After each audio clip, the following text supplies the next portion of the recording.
Good afternoon. Sorry for joining a little late. Got struck. Uh, the agenda here is on the national cyber security strategy. So, first of all, a lot of very good points have come in, and I agree with some of the points made here. My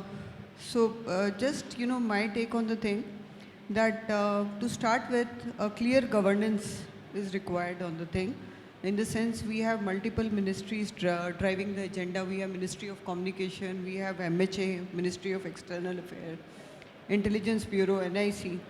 So first of all, I think we need to strengthen the National Cybersecurity Coordination Center, and there needs to be a clear governance, and roles, responsibilities need to be defined very clearly, whether it is cyber diplomacy, the technology issue, the Make in India, the supply chain integrity issue, all these things, clear roles, responsibility, STQC, what is the role, and who's to do the testing, and so that there is a clear chain, there are no overlaps, and everybody knows what is to be done on the issue. So first is a clear governance and strengthening of the National Cybersecurity Center.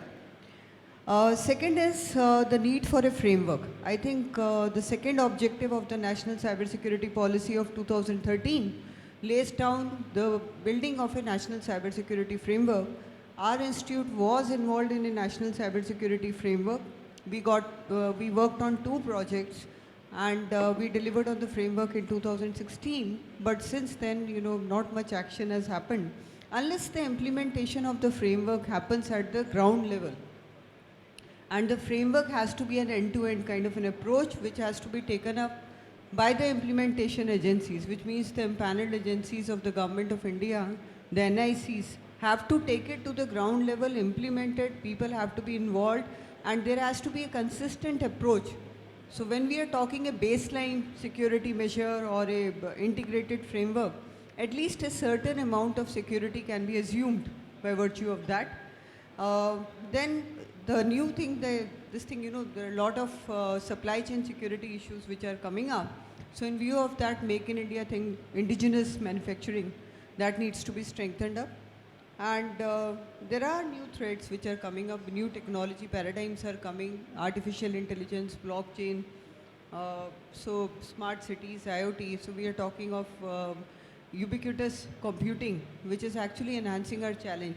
So even if we have a framework, there needs to be an upgradation considering new technology. So it has to be an ongoing kind of an effort.